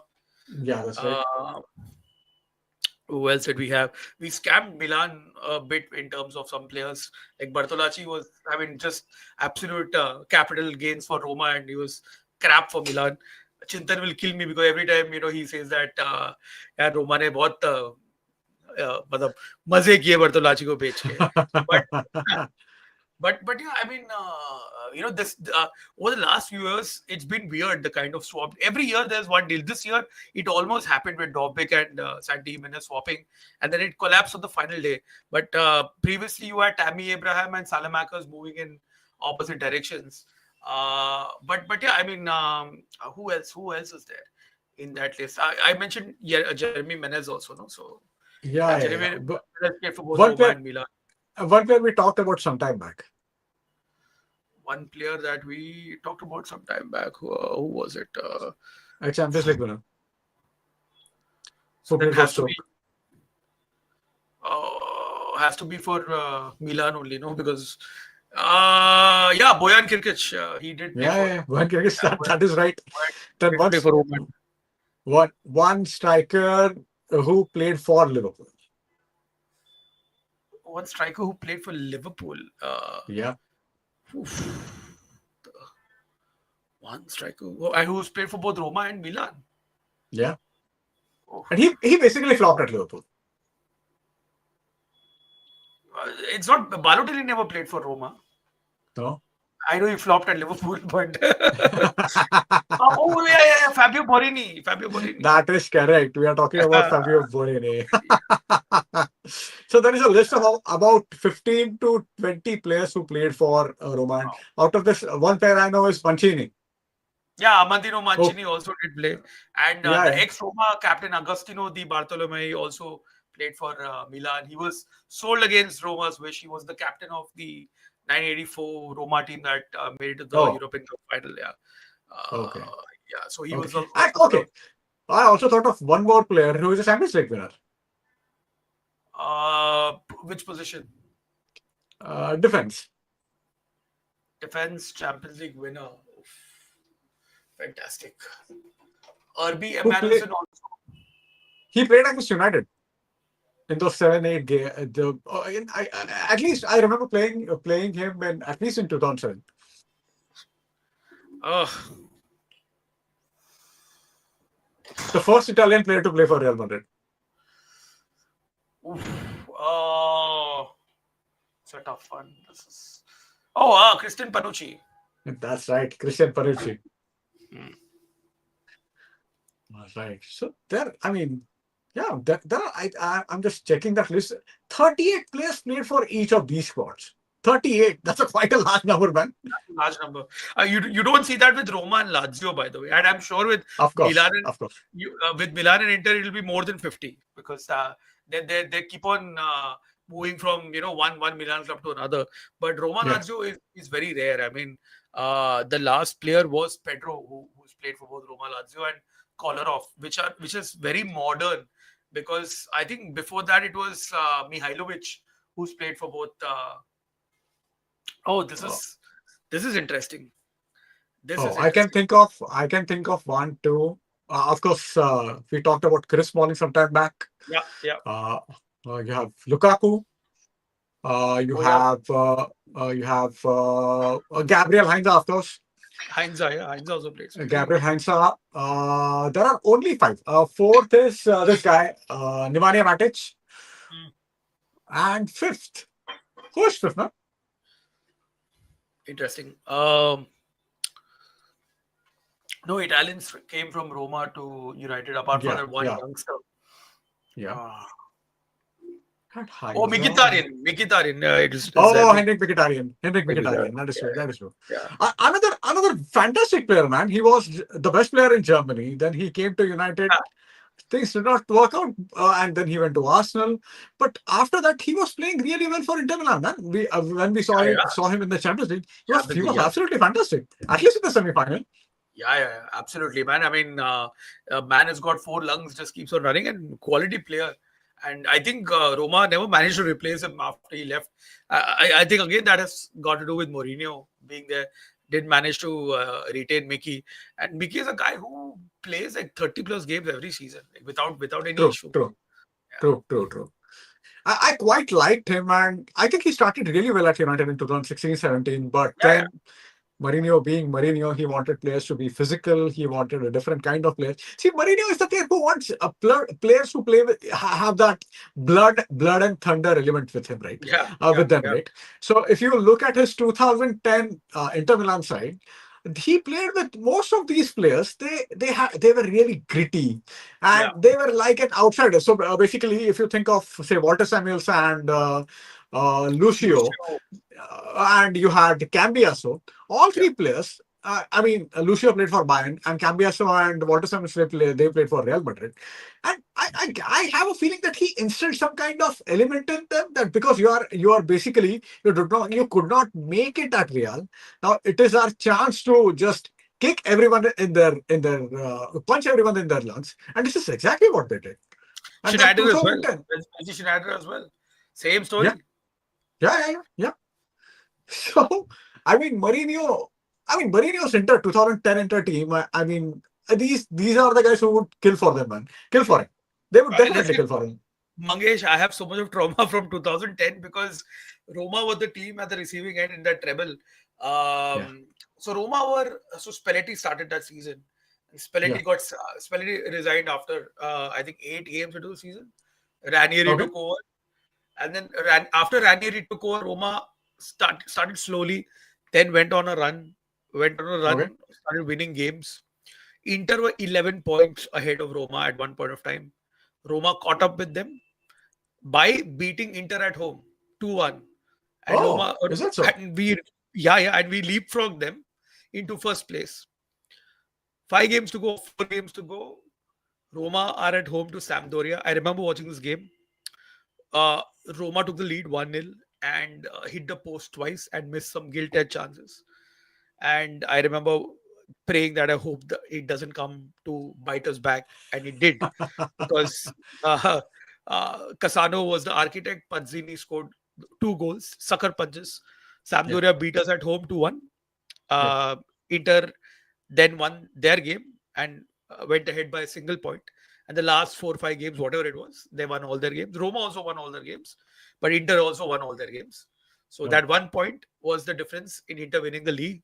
And in the Italian Cup final, again a frustrating performance because Mourinho just sat back and Roma couldn't break through.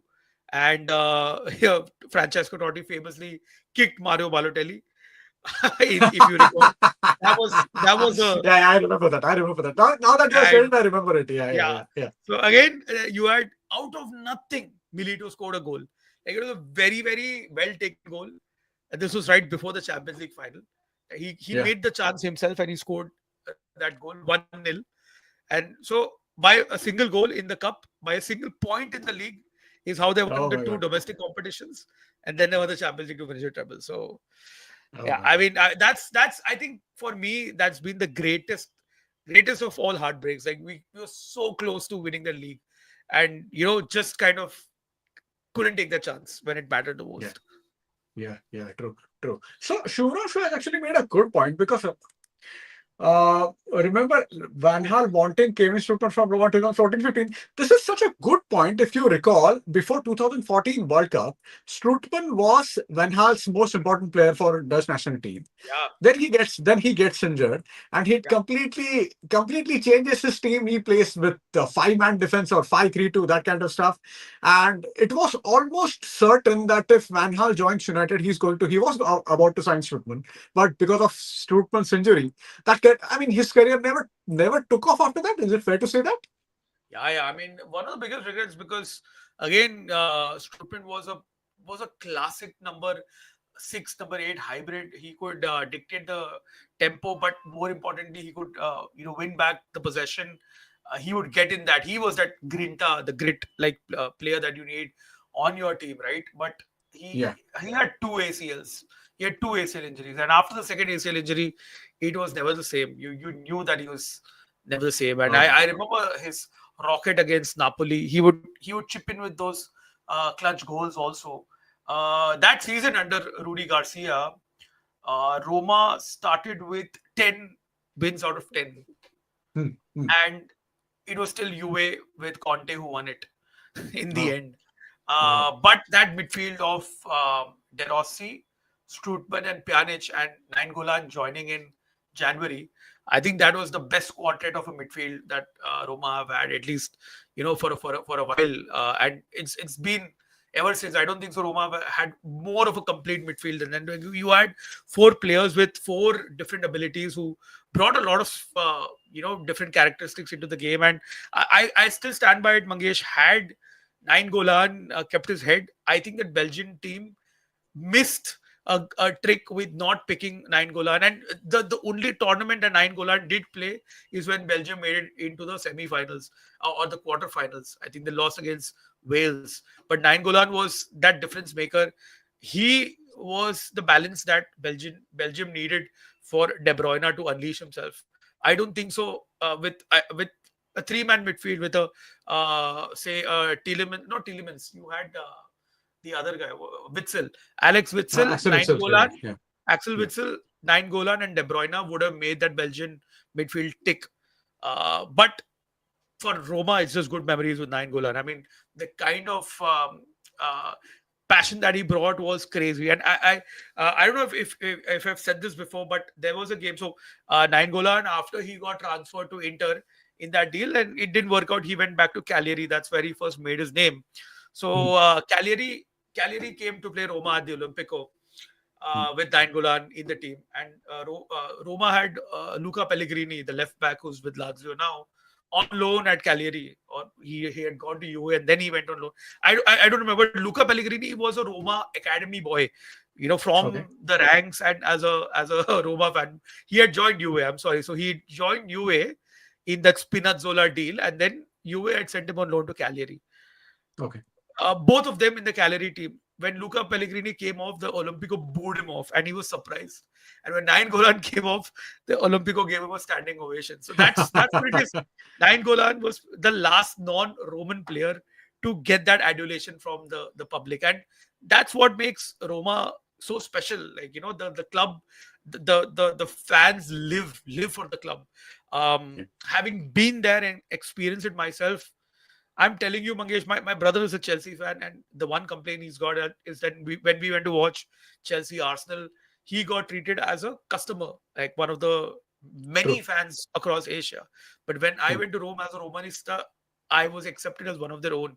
It was just beautiful. It was very, very organic the way the fan experience uh, was. I mean, the fan experience I got in Rome, you can't buy that stuff. So that Yeah. I think that's what makes Roma special and Romanisti so special. And it was just beautiful, man. I mean, just to be amongst them and watch the game and live like a Roma fan would wake up and read the paper, have the cafe and cornetto, and go and watch the game. It was Yeah. just fantastic to live the life of a typical Roma fan for that one particular game. That's good. I hope you get to do that very soon. I hope AS Roma win the Scudetto once again their first after 2001, Yeah, 2001, right? yeah. Yeah. So nine second places in between that. Nine second places. Oh my God, that is too much, man. That is too much. Okay, just one more thing. One more question. Quick question. Roma legend sort of depends on how you perceive it. Who played with Heinze, Mbappe, and Pulisic? That is weird. Heinz, Mbappe. Mbappe played for what? Monaco, PSG, and Madrid, Yeah, right? that's right. Pulisic played for Chelsea, Milan, and Dortmund. Dortmund. Oof. And Played with Heinz, 2012-13, right? Heinze played for Roma. yeah, just one season under Luis Enrique. Yeah, 12-13. Who played with Heinze in that Roma team? Fernando Gago, but he didn't play with, No, he did not play with Mbappe. you know. Uh, So that's a tough one. Who did Luis Enrique have? Where Pjanic in that team? Miralem Pjanic Pjanic played for was there. Juve. Pjanic Yeah. played for Juve. Uh, You had Pjanic. You had Boyan in that team. Sadly, Osvaldo was there in that team. Then you had all these Mbappe. Italian. See, Mbappe, that means he has played. I don't Oh, think he has played at Monaco could have played for the national team also. In France with Mbappe. with Mbappe. Any French player at Roma in that season, 12-13? In that season. Phew, that season. Tough. The hint is I have a hint, but you'll probably get it with that. Think of a certain goal he scored in the UCL.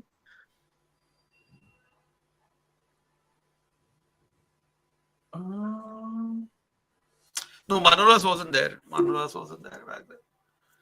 Manos wasn't there, right? No, no. Uh, this seems like a good one actually. Yeah, Very good one, played with man. Heinz.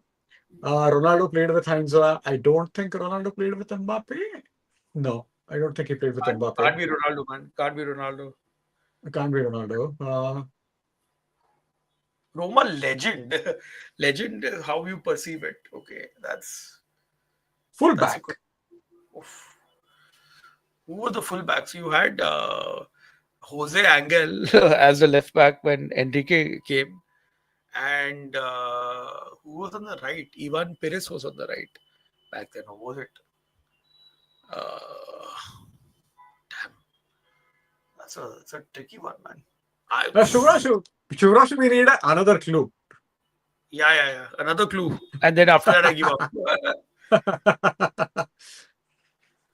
uh, I'll give Florenzi, you that he scored the goal against Barca. He scored the goal against Barca. Florenzi. It's not Florenzi. Florenzi didn't play with Heinze.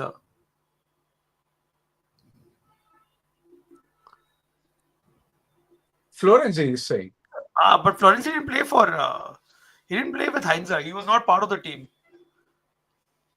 Oh, is that so? Florenzi is another player who's played for Milan and Roma. By the way, Oh, is that so? Is that so? yeah. That's a good one. No, he didn't. He didn't. He wasn't there in 11-12. He was Actually, it in wasn't. the Roma Primavera back then, like in the youth team. Oh, okay. Then he went on Okay. loan to Okay. Crotone and then he came back. He came back under Okay. Celtic 7 season, so that would be in 12-13 when he came back. 12-13 is when he came back to Rome. And Heinze left. Heinze left in a year. It was very sad. I liked Heinze at Roma. Yeah. But Actually, Heinz, we absolutely loved Heinz at United. He yeah, was those blood and thunder, typical Argentine mentality. absolutely. But then he wanted to go to Liverpool. So United, all the United fans got pissed off, and Ferguson blocked that move. He said, "Over my dead body." So that did not happen. He went to Real instead. But yeah, of course, Graver Heinz was an absolutely fantastic player. Yeah, Very always blood and thunder, and he will always be a fan favorite at any club that he goes to. So absolutely. he has that common with Carlos Tevez. Tevez Yeah, at yeah. United, he was fan favorite, but then after even see people were fine with even with Tevez joining City, but then he had that rest in peace Fergie banner. Then he started talking nonsense. This is when fan lost it. Oh fuck off, man! We don't want this. Yeah. Yeah. All right. If there is nothing else, we should Good stuff, close man. Good this. stuff. Yeah, It's good awesome. stuff. It was great talking to you, Ajay. Finally, we have been planning this for quite some time, actually. Yeah, yeah. But it was great talking to you. Next time, maybe we'll have Chintan. I'll make sure that Rohit is there and Rohit and Abhishek are there, so that we can probably have a small quiz at the time. And 100%, 100%, 100%. We'll yeah, have and talk about random player names and kind of this is like the unction, no? Like you literally have like we have become those अरे वो uncle लोग बैठ के बात कर रहे हैं अपने true, जमाने के बारे में. true, We've true, reached there. true, true, true. We have reached it. So yeah, again, as I said, we'll do this again. We should do this again maybe in a couple of weeks' time, whenever you are free and whenever everyone is free. We'll do it next time. So thank you so Thanks much, for having Ajay. me, man. Ajay, Good fun. Good fun. uh, yeah, always a pleasure, man. Thank you, Shivranshu. Thank you, Sam. Thank you, all of you, for watching. And we shall meet you soon. Bye.